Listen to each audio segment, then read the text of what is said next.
Ladies and gentlemen, you have participated in an absolutely extraordinary conference, and there's one thing you haven't really been clued in on, or it has not been revealed to you yet, which is why this conference is happening and who is responsible for this extraordinarily stimulating and educational opportunity we have all had. That man is Sunny Varkey, the head of, the founder of GEMS Education.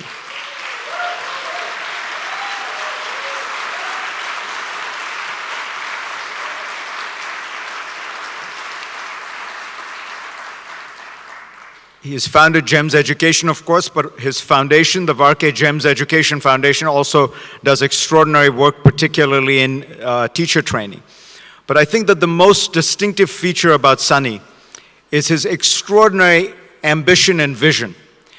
He's somebody who has dreamed big ever since he began with his one school, and he continues to dream big even though he has a vast business empire, and he is dreaming big about the possibilities of extending education to really all the children of the world.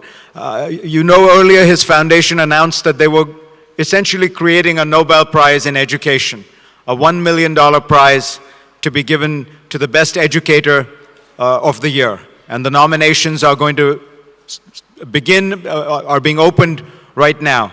So while we have all enjoyed ourselves, while we have all learned a lot, I ask you to take a moment to recognize Sunny Varkey as he comes on the stage to say a few words. Sunny.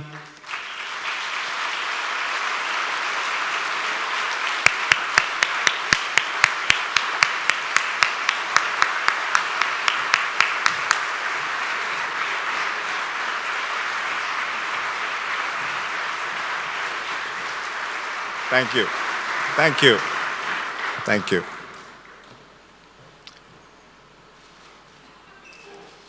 Excellencies, ladies and gentlemen, it's a great honor to have the opportunity to speak to all of you all today. Firstly, I must thank His Highness Sheikh Mohammed bin Rashid Al Maktoum, Vice President and Prime Minister of the UAE and ruler of Dubai, for honoring us with this patronage for this event. It is His Highness's vision that has inspired all of us who have worked on this conference today. We could not have done any of this without his support.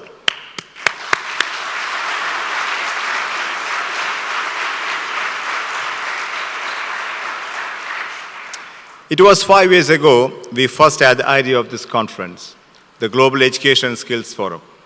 Now, as I look around, I see many good friends, I see statesmen and entrepreneurs, and best of all, teachers. And I know that we have succeeded.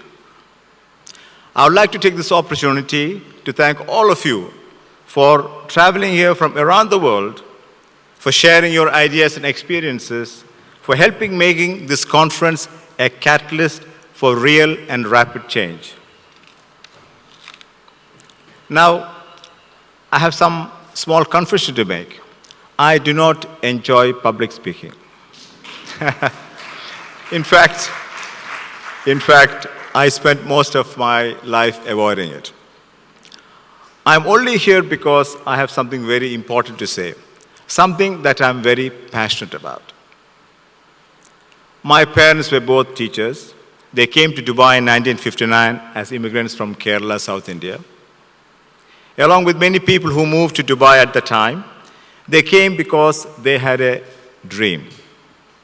My father started teaching English as a foreign language. Then together, they opened up and ran their first school, catering to the Indian expats. It was called Our Own English High School. It was from that school, myself and a team of good people have been able to build a network of schools by the grace of God. As a child, I will never forget the respect my parents were shown. I will never forget how they were rewarded. I will never forget how they were celebrated. Respect for teachers was taken as a given back then. I certainly respected my teachers and I simply admired them. Teachers have been respected, rewarded, and celebrated throughout the human history. This is fair and this is just. It was the teachers who laid down the very foundations of our society. In ancient Greece, there was Aristotle. In China, there was Confucius. They were both teachers. Things have changed, and not for the better. For me, this is worrying, and I'm sure it is for you too. I'm concerned that this respect is vanishing. I do not know what has caused this. It might be something about our society or our economy or technology. Who knows? But I do know that this is real and it is happening. We see it in our streets, we see it in our schools, and we see it in the media. Now just look at the kind of people we celebrate. When was the last time you saw a teacher on the front cover of any major international magazine? I don't think I've ever seen one. Every year, Time magazine has their top 10 people of the year. I can't remember the last time I saw a teacher appear on that list. The reality is that having a picture of a teacher on the front page of a global magazine may not achieve their sales targets. This is our society, and we are all to blame for this. But I wonder, what does this say about the value we place on education? The value placed on our children? The value we place on our futures? We all know that there is a problem.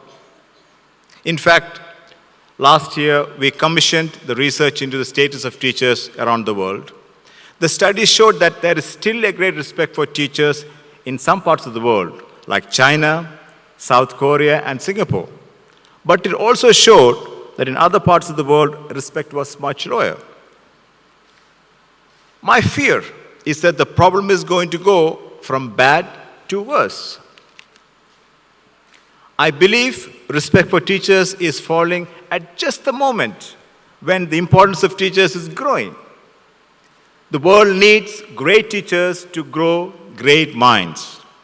Otherwise, we will never tackle the challenges being faced in the world: climate change, conflict, and poverty.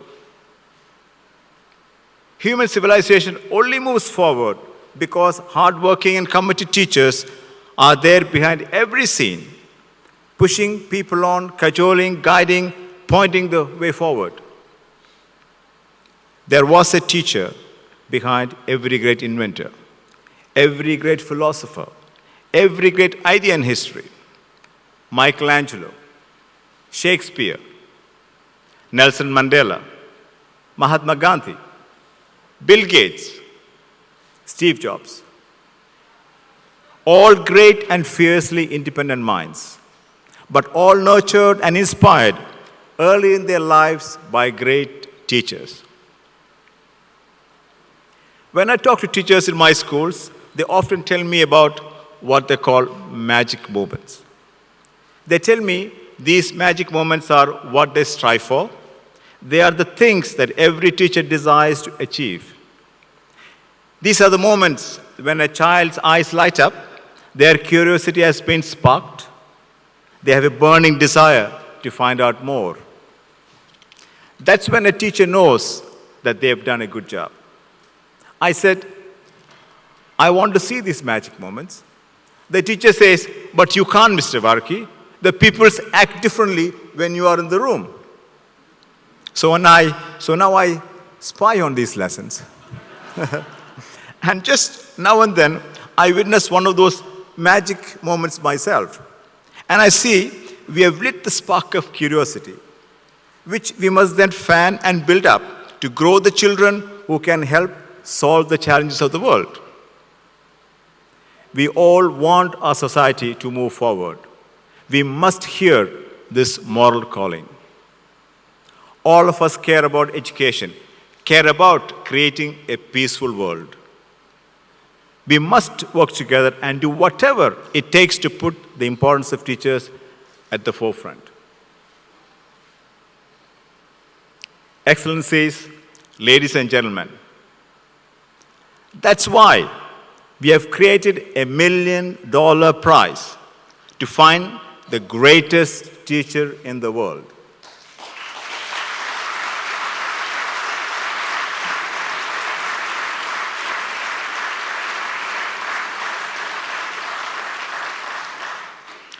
By doing this, we are doing something really radical. And it's just not about money. It's about unearthing thousands of stories of courage and inspiration. We are really sending out a clear signal. We have done something that no one has ever done before. The reason we are doing this is to raise the bar of respect for teachers, to ensure teachers are properly rewarded, to see teachers celebrated like stars. Our prize will be every bit as great and prestigious as winning a Nobel Prize or an Oscar.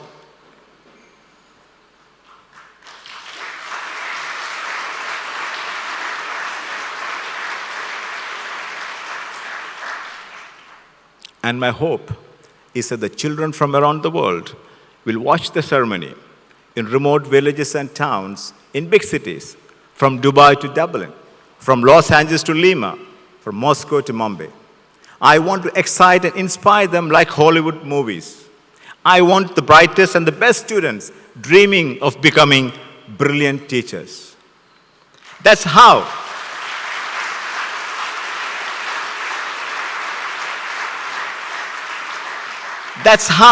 they can make a real difference to the world. I know there are many millions of unsung teachers out there. Our prize will celebrate all of them. But in particular, we will shine a spotlight on one extraordinary teacher for the world to see. And the world will be hungry to hear the secret of their success. Our winner will be an inspiration for a generation. Writing books, giving lectures, appearing on television. We want to see them appearing on the covers of those leading magazines, and I think we will.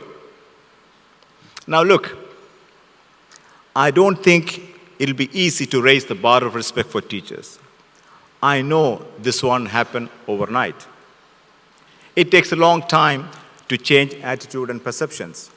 But to do nothing would be to admit defeat. I am determined to do whatever it takes to achieve this. When you get older, you think less about your inheritance and more about your legacy. When I was young, I inherited a school from my parents. Now I'm older, I want to pay tribute to them. With the grace of God.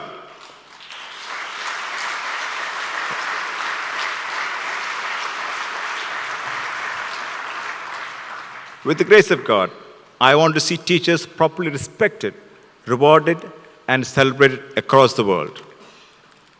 So without further delay, I am thrilled to announce that the nominations are now open for the Varkey Gems Foundation Global Teacher Prize 2014.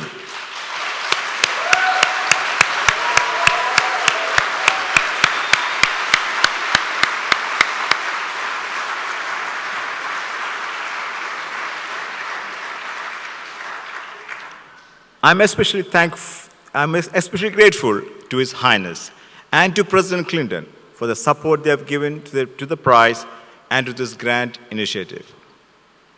But Excellencies, ladies and gentlemen, this is just the beginning of the journey. The truth is that there is never any reward that will be enough to fully repay the debt we all owe to our teachers. But we can play our part in honoring one of the world's greatest professions with this prize. By celebrating teachers, we all win. Because we need great teachers to grow great minds, to create a more peaceful, a more secure, and a more just world. Let's work together, and together, let us create a legacy that will be remembered for generations. Thank you.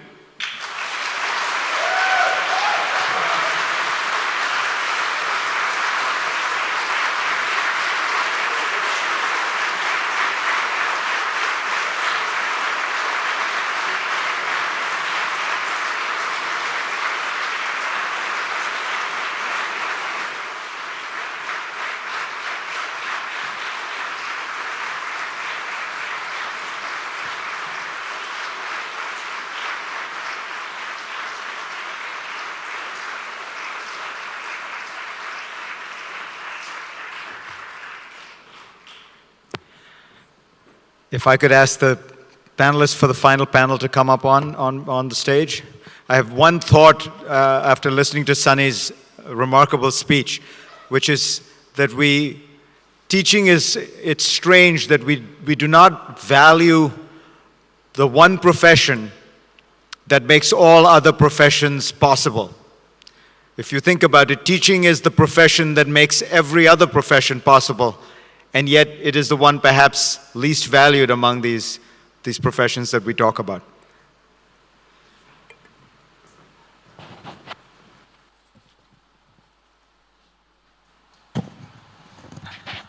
Well, I have one problem here, which is with so many heads of state, I don't know how I'm going to proceed, whether to do it alphabetically, by order of the longest tenure in the job, per capita GDP growth over the period you were in office.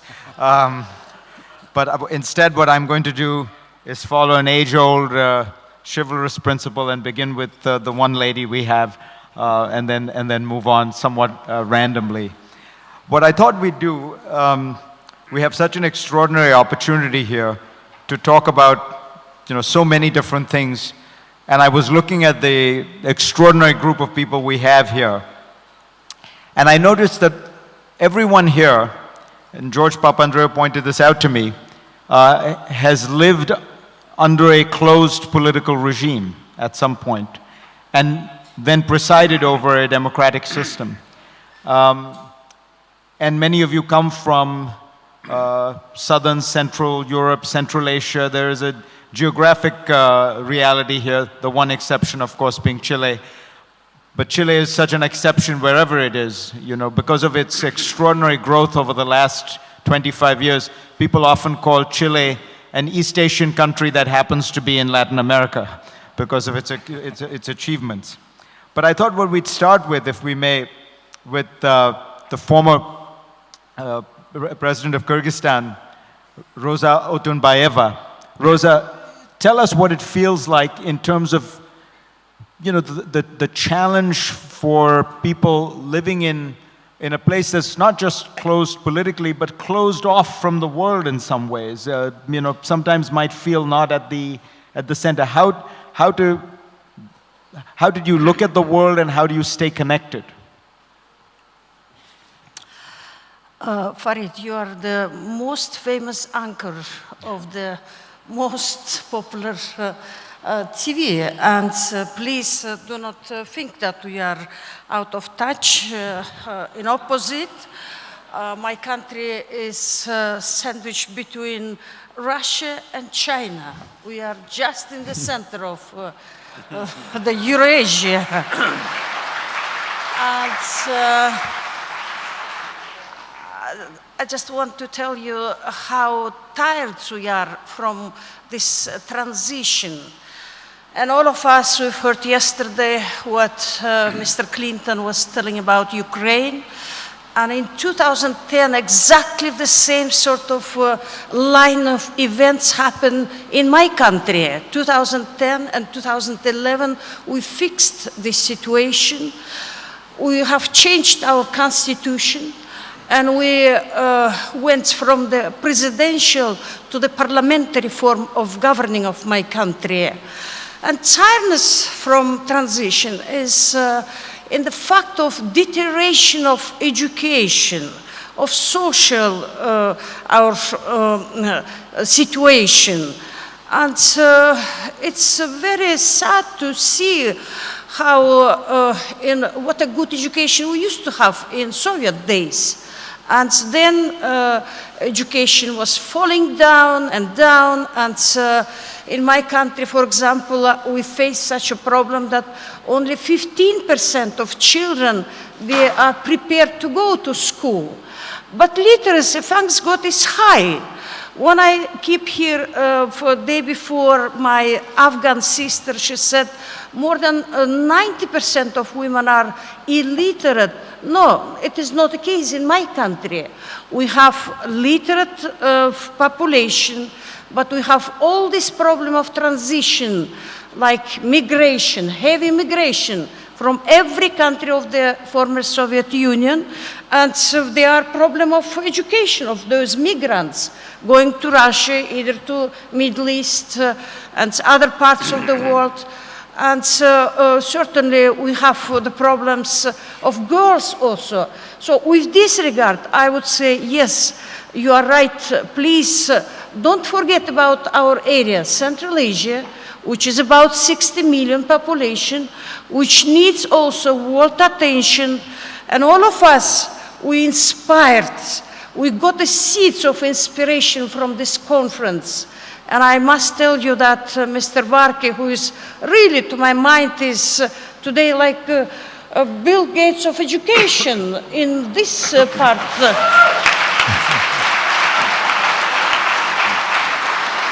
I would praise and I would take from this conference so many lines, so many ideas, so many trends. And I want to ask you, Mr. Varkey, not just those metropolitan, world metropolitan, New York and South Africa and Hong Kong and Dubai, where you want to have such a world conferences on education, but also in each region, which is important for the world. And Central Asia is another troubled place where all the world powers are around. So, and we want very much attention of all of us, educators. Please come to my country, please come to our region and give us all this knowledge about the new trends in pedagogic, in education and world development. Thank you very much. Thank you.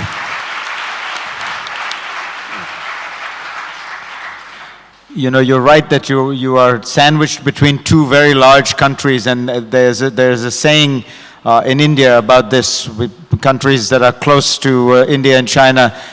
They say that when the elephants dance, we get very nervous. And I think that you can imagine that you're in a state of perpetual nervousness. George Papandreou, you grew up and went to school, I assume, almost everywhere. You grew up in Greece under the colonels. Your father was teaching at Berkeley, so you must have been there. You were in Canada. You've seen all these different educational systems. What do you think? Do you think that there is an answer in terms of going forward? Is there one you looked at when you were running Greece as a model?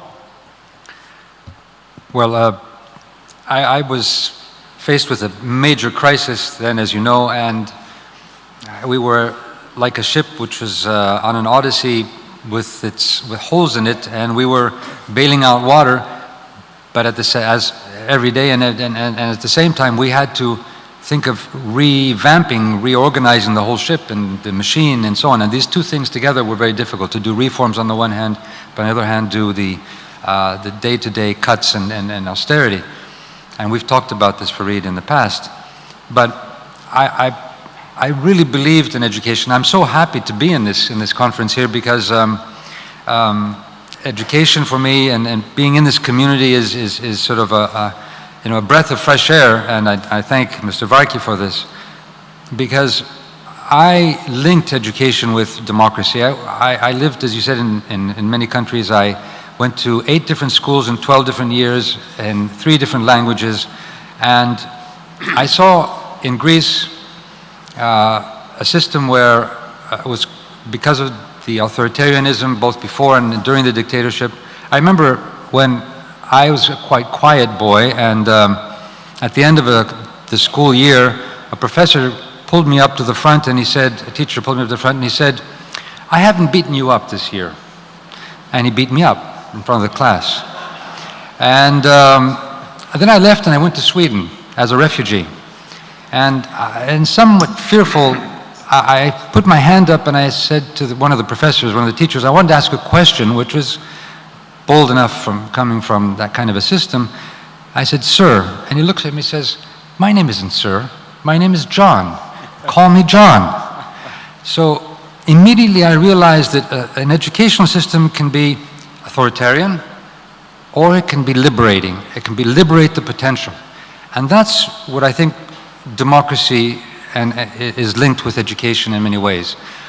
And that goes back to ancient Greece, to the idea that even politics, is the belief in the potential of human beings, that we can change our world. And if we want to change our world, and we can do that, we can imagine a different world, we have to have the skills, we have to have the knowledge, we have to use our potential. So games and theater and athletics and philosophy and science flourished out of that. That's why democracy is so important. But coming to a more modern world, when I came back to Greece, I got involved in adult education, and it was basically sort of civic education, learning a bit from the Swedish model, but also from another educator, Paulo Freire, who I worked with from Brazil, who had worked in Africa also, about how you create a democratic culture, how you build. I went around Greece organizing courses all over. About 100,000 people were involved. And what I found, which was quite interesting, is that we were trying to get women to be involved and learn their rights and break from the mold, particularly in the rural areas, but the men wouldn't let them come to these courses. So we had to set up sewing and knitting courses, which they actually came to. And then during the sewing and knitting course, we would say, now, why don't we talk to you about your rights also? And that was very important, because that really gave them the skills, the social skills, if you like, to be able to then go out, even on the labor market, and become more active in participating in a democratic society. But from my experience of adult education, the pedagogy of adult education, I think, is what we need to bring to the formal system. The pedagogy of adult education, in a peculiar sense, has all the things we talked about in this conference. First of all, it is more modular and linked to the needs on a personalized basis. If you are an adult, depending on your experience and what you want, you create your curriculum in a sense. Secondly, there is a respect between each other. There is a sort of an equal participation. There is a teacher, but it's more of a guide and a mentor, not so much from the head of the classroom, but it's more of a helping mentor type of a process. And another one which I think is very important is that everybody is an educator. Everybody brings his or her experience. So let's think of the school today, more as where everybody in society can be an educator.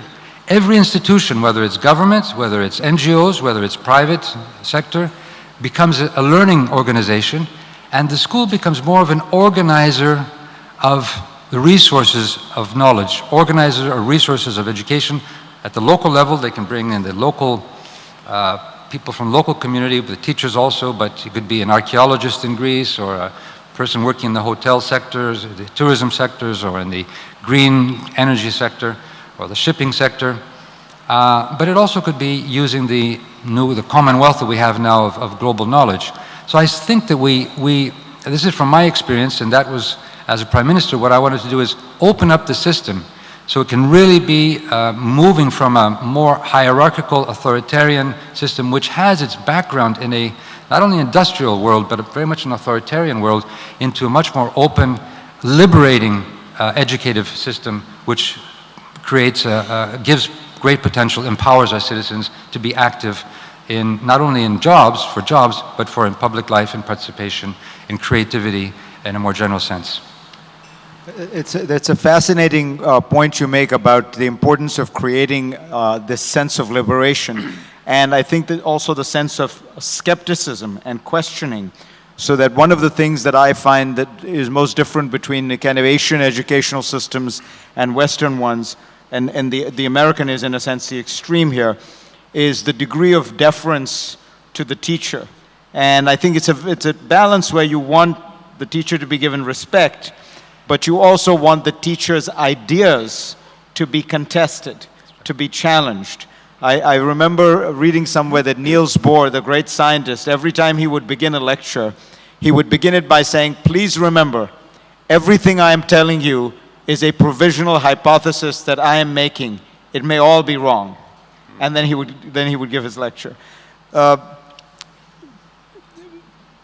Peter, you were running Hungary in a very similar moment right after an authoritarian or communist rule, but you were also moving toward Europe very dramatically. Can you talk a little bit about what that was like, the change in a educational system as it goes from one almost civilization or society to another? Yes, thank you. First of all, I would like to apologize because of my English. And first of all, I would like to apologize Mr. William Shakespeare because I speaking very how to say, very poor English. So our Hungarian is even worse, so you should not feel embarrassed. So I would like to speaking about the disappointment of the Hungarian people, disappointment of the people in the Central and Eastern Europe, because with the changing of regime, everybody was convinced that it's very easy to get a better life, more knowledge, to be rich, and so on and so on. And we have to state that all over in the world, even in Hungary and the Central and Eastern Europe, there is a strong polarization of the fortunes, of the revenues, of the social life, in the access to the knowledge and learning. And I would like to speaking especially about the minorities living in Hungary. Yeah. Yeah. Because we have a quite important minority. This is the Roma population. And this is not unique in Central and Eastern Europe, because a lot of countries has a very important minority, Roma minority. The Roma minority representing around 8 to 10% of the population. It's not nothing. And the half of the population who suffer privation is Roma in Hungary. That means the Roma population is strongly 5 times overrepresented in poverty, but underrepresented in learning. In Hungary, 28% of the population has the university degree. In the Roma population, you have 1%. 1% to 28%. And unfortunately, the Roma population is underrepresented in employment rate too. The employment rate in Hungary is quite low, it's 51–52%. But the employment rate in Roma population is 25%. Wow. And if you look in the ladies, the Roma ladies, they are 20% only who are employed, which is very big problem in my mind. That's from the other side, we have to state also that is a very rapidly growing in the population, the Roma population. That's the structure of the population is changing very quickly. So all the governments since the changing of the regime, that's 1990, did something for the integration of the Roma population. But frankly speaking, that is not only not enough, but it's very few and very small result. In the last 2–3 years, the government decided to make some measures, which is very important, the mandatory kindergarten of 3 years of age. This is very important because in our conference yesterday or today, I don't know, was a panel discussing about when to start to learning and when to start the education. And this is a good answer because we have to start very, very early to have some result and to change really the mentality of the people. But we did a lot of other measures. I don't want to speak in details about these questions.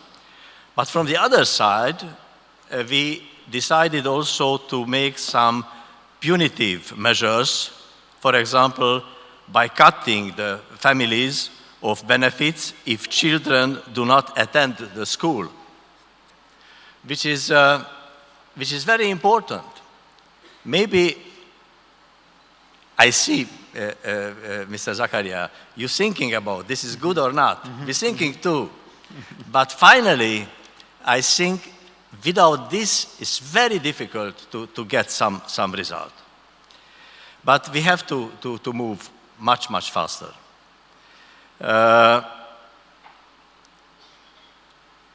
The solving the Roma question and the education in the Roma population needed a political consensus between the different political parties and tendencies.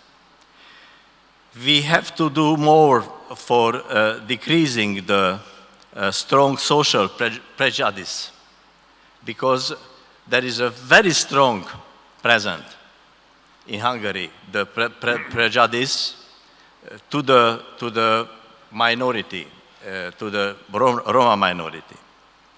And we have to reduce the number of the segregated schools because we have the experiences shows the segregated school assure the reproduction of the problems and the difficulties in the Roma population. We have to make a lot in the other fields, like, for example, to change the redistribution system of the budget, to give priority to the education and to the integration of the Roma population. So that was only one question, but this question concerned the Hungarian politicians and the Hungarian society, and we have to solve this question. And the solution is the education, the learning, and to thinking together and to have the partnership. Thank you very much. And of course, the Roma population in Hungary, sometimes called the Gypsies, is a problem every country has. In some way, there is always some disadvantaged minority that is not part of the mainstream. And so often the question is how to educate them, how to provide particular access, because that is the only long-term way that these populations will be assimilated into the mainstream of society. So your challenge is, in a sense, a challenge that is faced by everyone. Ricardo Lagos, I was joking about Chile, but you know, it really is extraordinary if you look back over the last 30 or so years. Chile has had a growth rate that really resembles Thailand, South Korea, these very extraordinary cases, the so-called Asian tigers. And you're right next door to lots of Latin American countries, very similar in many ways. What do you think made Chile different? And does it have something to do with education? Does it have to do with human capital in some way? Excuse me, if I first say a few things about the speech that we just listened before.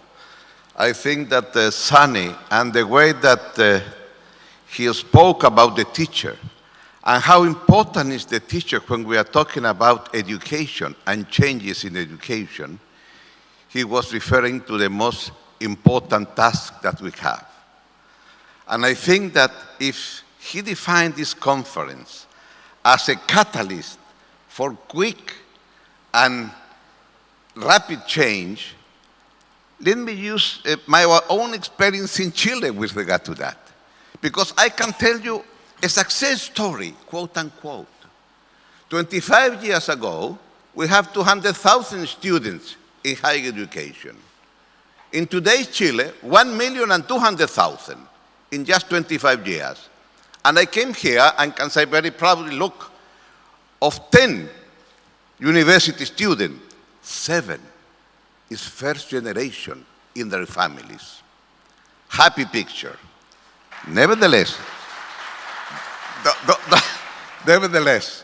let me tell you, in spite of that, changes in education has not been enough. Why? During the 20th century, the question was coverage, quantity. How many students in primary education, in secondary education, at the university? And we were able to improve that. When I was Minister of Education, right after the dictatorship was defeated in the first democratic government in 1990, well, we have a 100% coverage in basic education, in primary, and about 85% in secondary education. And this is why, when I was president in 2003, I decided that compulsory education was going to be 12 years, because now everybody can attend elementary and secondary school. That's good. But as the coverage was increasing, the quality of that education was not being to keep up the standards. And this is why the students, about 10 years ago, and later on, has complained about the quality of the schools where they are going to. Because you can say, look, sir, from this school, about 80% will go to the university. They will pass the examinations. But from the other school, no more than 10%, or even less. So what kind of education is not very fair? What we discover is that equal opportunity means that you have to discriminate. You have to give more when you have less. There is a very close correlation between socioeconomic status and what is going to be the results from the educational point of view. The lowest, the families that belong to the lowest 20% of our income group, no more than 4% were able to reach the university in 1990. In today's Chile, 16%, 4 to 16. But the upper 20% went from 40 to 60. So still, even though our figures are good, the question of how social mobility is doing in Chile is not working very well. And this is what I think is the most important issue, not in Chile, in today's educational discussion. We all know that in a democratic society, social mobility is essential.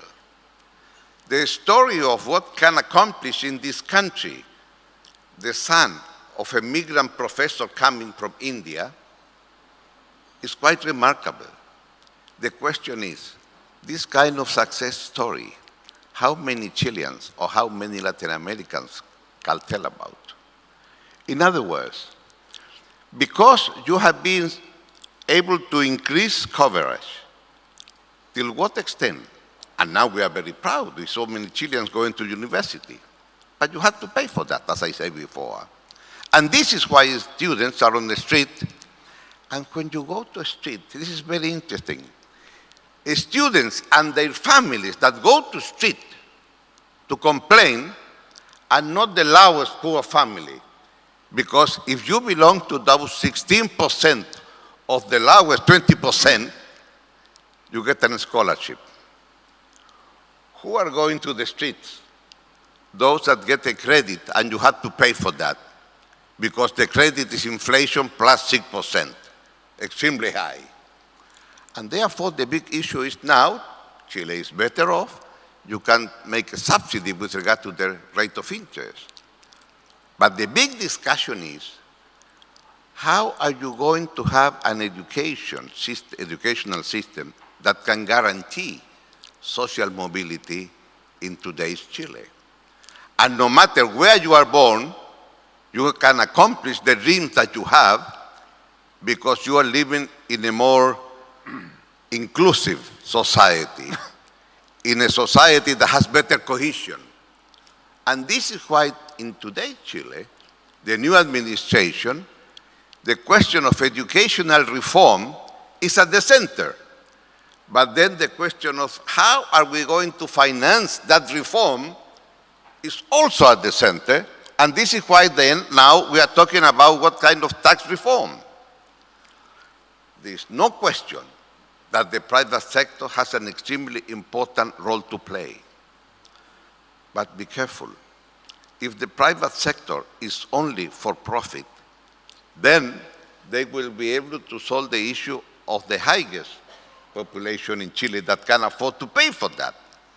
And the big issue is in a democratic system, how are you going to be able to allow that everybody can go to elementary, to secondary, and to higher education if they are able to pass examinations? Last point that I think is extremely important. As yesterday, Bill Clinton says very eloquently that all of us are equal with regard to intelligence, and all of us are equal with regard to the dreams that we have. It's true.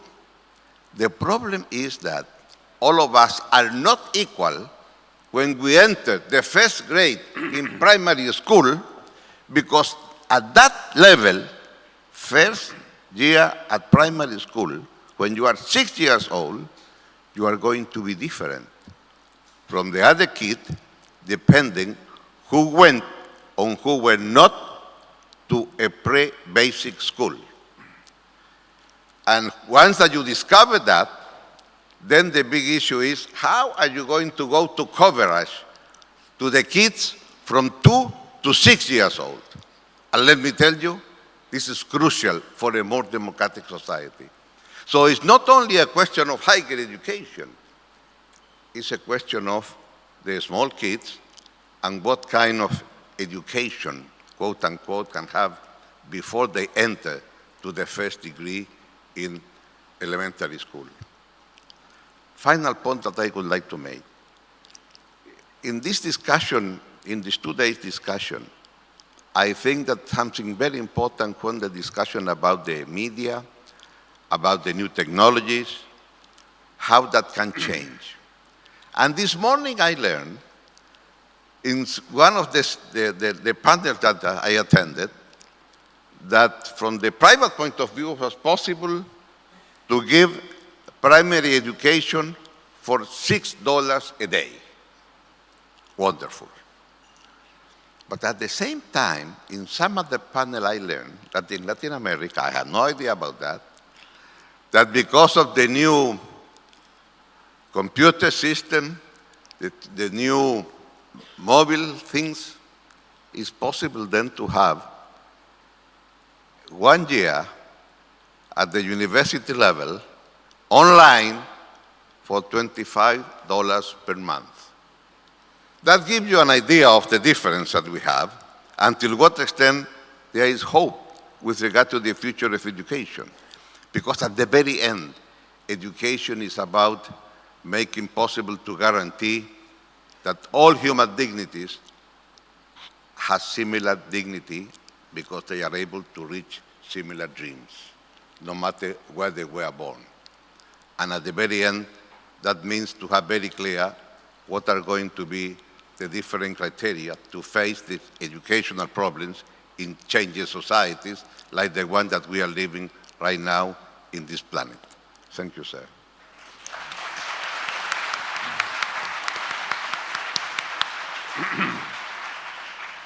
It's a fascinating set of comments, Mr. President, and leaves one much to think about. The one point I wonder whether it'd be worth exploring further at some point, perhaps privately, is your point about the importance of access at all levels and whether the private sector can play that role. I would only remind you that when the private sector opens restaurants, it doesn't only open restaurants for the rich. McDonald's makes a healthy profit by offering poor people food as well.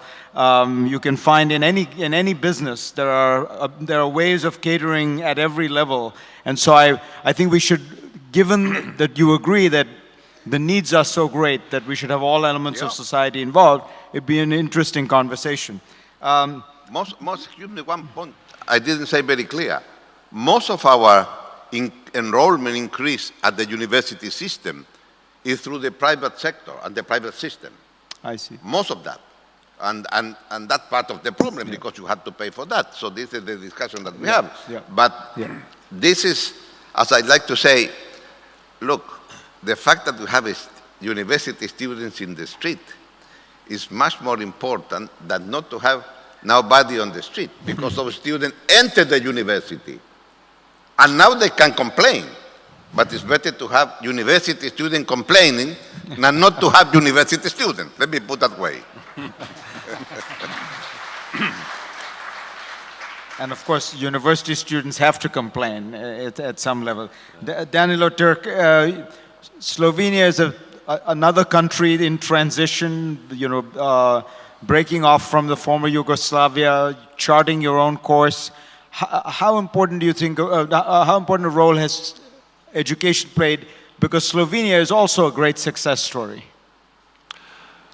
Well, education has been part of our identity for a long time and has been an important priority for the country historically. And that goes a century back and has been continuous. We have lived in 4 different systems in that century, and education has always been central to our perception of ourselves and also to our perception of our future. Let me tell you a small story of an experience I had in the previous country, in Yugoslavia. I was a young professor at that time, and it was in mid-1980s. There was a visit of the then president of Tanzania, Julius Nyerere, in our country. He came to Ljubljana. He visited our university and he was awarded the title of honorary doctor, doctor honoris causa. And then the vice chancellor of our university, the rector, he called me and said, Danilo, look, you are a young professor of international law, you should know something about these things. Why don't you write a nice speech for me and explain why are we giving this honorary doctorate to Dr. Julius Nyerere? And be sure that the speech is coherent and that there is a central idea. And I answered, I said, look, this is not going to be difficult at all, because the nickname and the honor name of Julius Nyerere is Mwalimu, in Swahili meaning the teacher. So what would be better than giving an honorary doctorate to a teacher who is a very well-respected statesman?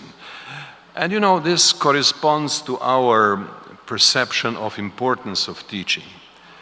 When Mr. Varkey earlier on spoke about the cultures which have had a high esteem of teachers, like the Chinese tradition with Confucius or the ancient Greece with Socrates, who continues to live with us in the Western culture very much in many respects, I would say we have to look for modern examples, and I believe that Julius Nyerere is one of these examples of our era who show that teaching is an honorable profession and one of central importance.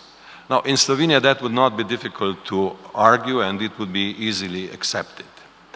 However, once this is accepted, we have to be rather clear in the definition of problems. I have been following this conference for 2 days, and I have been fascinated by the knowledge, experience, and passion with which participants have addressed a very wide variety of issues. And two things are kept in my mind. One is the world doesn't appreciate sufficiently the fact that the right to education is a fundamental human right.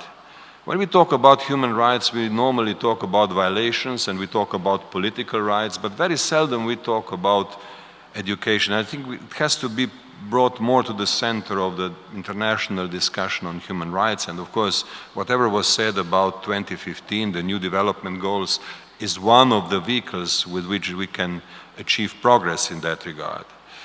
And the second thing is really a very big crisis which is now expected, and we in Slovenia already feel very much, and that is the mismatch between what the national educational systems provide to young people and the demands of an evolving economy which is more and more global.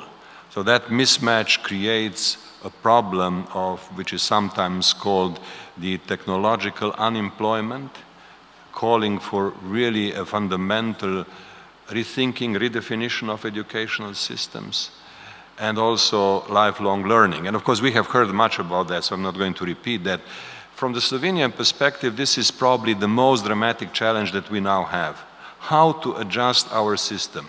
Now, the system which has been there for a very long period, for a long historic period, and has survived and evolved through these different political stages, from the Habsburg monarchy to Yugoslavia to European Union, and with a short period of full and complete sovereignty in between. The question is, how do we adjust now? What do we do? How do we make sure that our particular university education produces the kind of knowledge which people will need in the future? We don't have clear answers to that, and the system is simply too rigid to provide one. And therefore, I think we need international cooperation, we need examples, we need to work together with others. Now, this is in brief our experience, and I would like to conclude by saying this conference is really very useful in that regard, because, and I hope it will be publicized widely and it will grow as the time requires.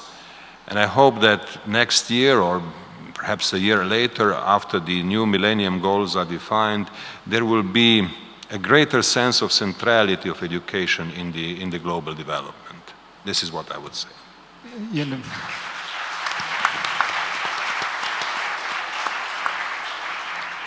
You know, this has been a fascinating conversation, a fascinating discussion. You have each drawn on such a rich vein of experience that you have in each of your countries, in each of your experiences. And what I think it highlights, as you were saying, Danilo Turk, is the importance of these kind of conferences, because education, it seems to me, is going through 2 or 3 very dramatic transformations. The first is the transformation that just tens of millions, perhaps hundreds of millions more people are being educated. The second is that in the Western world at least, but perhaps everywhere, education is going to have to become a lifelong experience, because transitions are taking place at a much more rapid pace. No one stays in one job for their lives, no one stays in one industry or one sector for their lives, and so you have to continuously retool. And then you have this extraordinary technological shift that is transforming every aspect of life, but particularly education. When we talk about the knowledge economy, what we forget is that the knowledge piece of it, at the heart of it, the university and school systems have been remarkably unchanged. The knowledge economy has transformed everything but the knowledge business. And this is not going to last. We are going to see very dramatic transformations. And so for all those reasons, it seems to me that the old debates about public versus private are irrelevant, that what we need is an all hands on deck approach, and everybody participating and figuring out how to address these challenges. You know, I was watching like President Clinton in a much smaller way, I have an interest in physics. and I was watching a new documentary about the Large Hadron Collider in Europe. It's called Particle Fever. And what you saw here was this extraordinary experience of 3,000 scientists from all over the world united in a quest for knowledge, and really for a quest for fundamental knowledge. And these people, they were all immigrants, really, and they all came from all parts of the world, and they were working together in teams, including from countries that were at war with one another, or at least had very bad, poor relations. You had Israelis and Arabs. You had Indians and Pakistanis. You had Greeks and Turks. That, to me, is the kind of power of education, and that is the transformative power that it might have. And that is why I think you're so right when you talk about the Millennium Goals and how this could be at the heart of them, because it's not just that it will improve society and improve one economy, it also has the effect of improving the world. I really do believe that so many of our problems are a lack of education. I want to conclude by just thanking Sunny Varkey again for the prize, because I think it's so important to sensationalize, if one may put it that way, as a member of the media, and to make this not something that is simply seen as a worthy profession, but also one that has some glamour attached to it. Tom Friedman once said that if you want to understand why China is doing so well, remember one thing. In China, Bill Gates is Britney Spears. The problem, he said, in America is that Britney Spears is Britney Spears. And this is our chance to give a teacher the limelight in that way. And there's a great play by Robert Bolt about Sir Thomas More, in which this person comes up to Thomas More, the great theologian, and says to him, I want to be a teacher, but it seems as though it's a very small profession. If I become a teacher, who will know that if I'm a great teacher? And Thomas More says to him, your students and God. That's not a bad audience. But I think Sunny Varkey just made it an even better audience. So thank you very much. Hope you've had a good conference.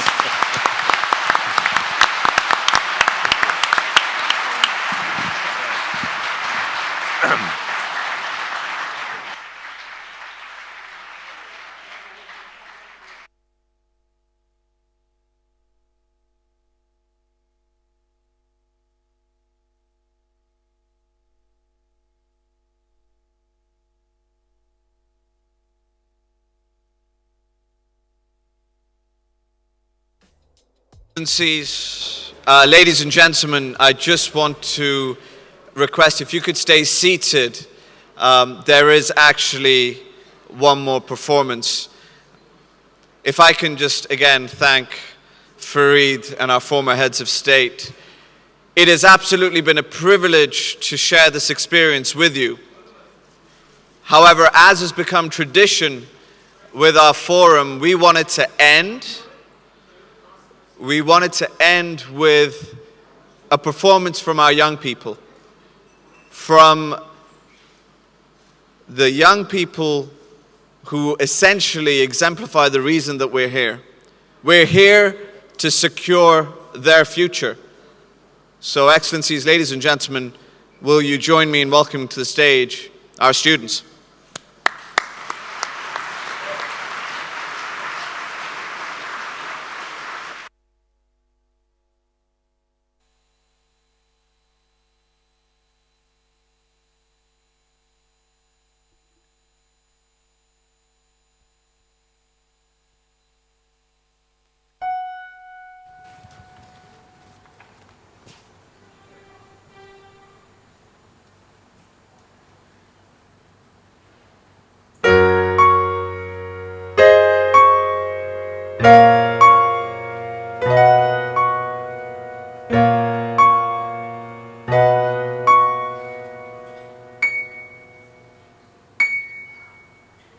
Why should I feel discouraged?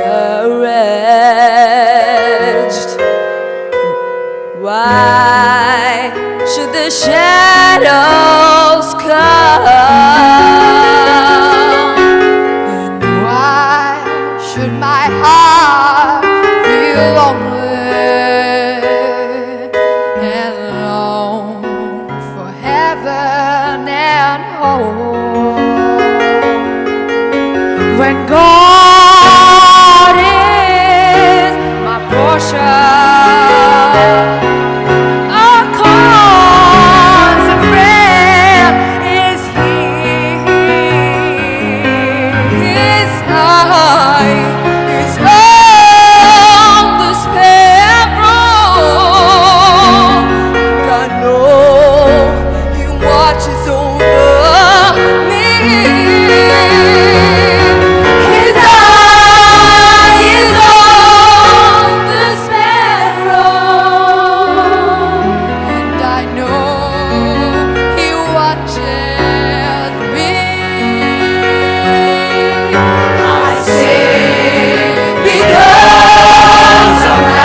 I know